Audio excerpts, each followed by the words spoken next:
everyone, Tori the Crafty Girl here, and sorry about the sound, but it is so beautiful outside. I had to share this gorgeous weather we're having in Spokane. I also wanted to share with you this fantastic upcycle that I just finished.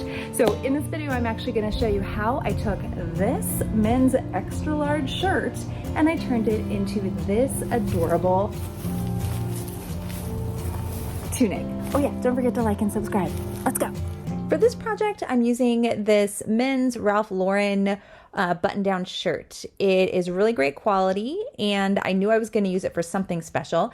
So in the back, it does have that pleating detail. So the first thing I needed to do was actually stitch that pleating detail down because I was going to put my applique on the back. So I stitched both sides and then at the very bottom, and it just gave us a more flat surface to work with. And then of course I pressed it. To make the graphic, I just went into Canva, created this design, and then used my Cricut to print it out on my heat transfer vinyl. And then I took that vinyl and put it on this forest fabric cotton that I already had.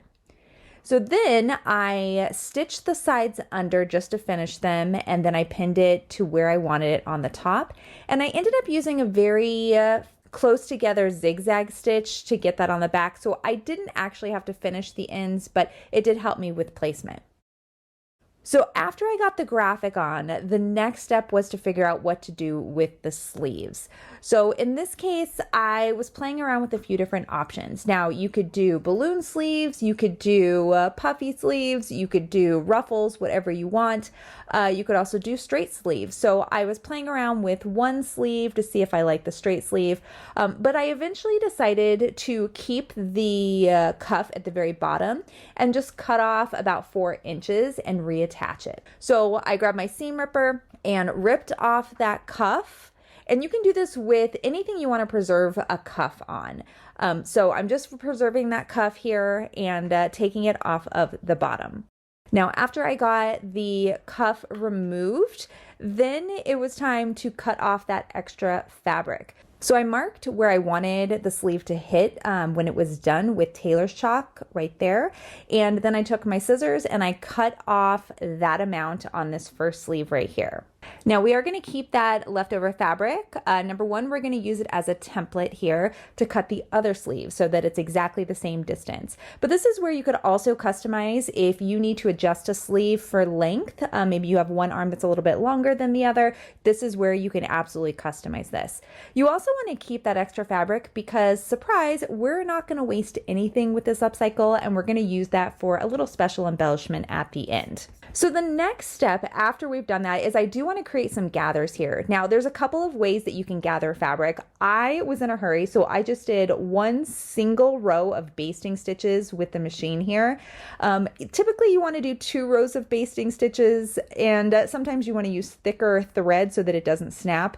But in this case, again, I just used 1 row on my highest setting to create that basting stitch. Did not backstitch at the beginning or end, because what you're going to do then is you're going to take one side of the thread and you're going to gently tug on it to create that gathered effect. And you do want to gather it up enough so that it will fit that cuff that we preserved. Then once it was pinned in place, I just stitched the cuff to the actual sleeve.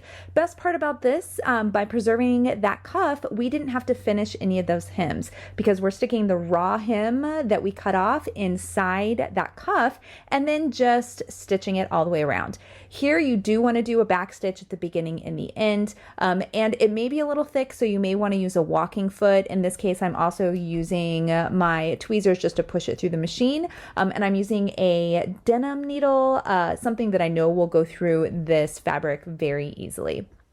And then of course you're going to repeat this on the other side. So you have 2 finished cuffs. So after I adjusted the sleeves, finished the cuffs, the next step is to get this shirt to actually fit my body a little bit better. Now, I didn't want this to be a skin tight dress. I really wanted this to be loose, you know, this loose tunic feel that I was going to wear over leggings up the cabin. So first thing I needed to do was remove this pocket that was on the front. I know the pocket was hard to see because this shirt is very good quality and they matched up every single seam. It was very impressive. So I did remove that pocket so that I could create the pleats that I wanted in the front to give it shape. Also, we're going to hold on to that pocket because, again, we will reuse that later. Then I used the plaid, which really sped up my design because they had done such a great job with that pattern matching that I was able to repeat my pleats on both sides when I was pinning.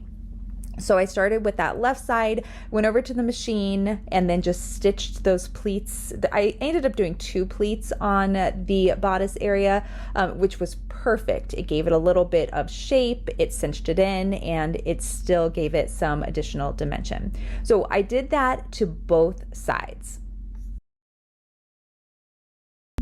Now at this point I did try it on after I stitched those front pleats and decided I needed something a little bit more on the sides. I didn't want to fully gather it, so I just did 1 pleat on the right side and 1 pleat on the left side of the actual applique and stitched that just like I did those pleats on the front. That for me was enough, but you could also use ribbon, stitch like a long ribbon on both sides and then have a tie in the back. And that's another option to get some additional shape.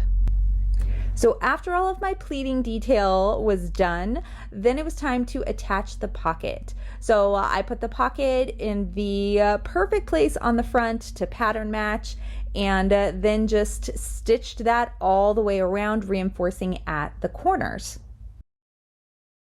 Now, of course, we didn't want any waste. So this is where I took those pieces that were cut off from each of the sleeves. And I also had a little bit of fabric scrap left over from the applique that I made. So I decided that in this case, the embellishment would be a fun and easy little bow.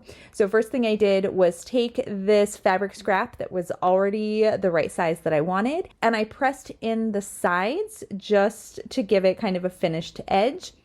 After I did that, I gathered up one of the cut off plaid scraps and I cinched it together essentially to create a makeshift bow.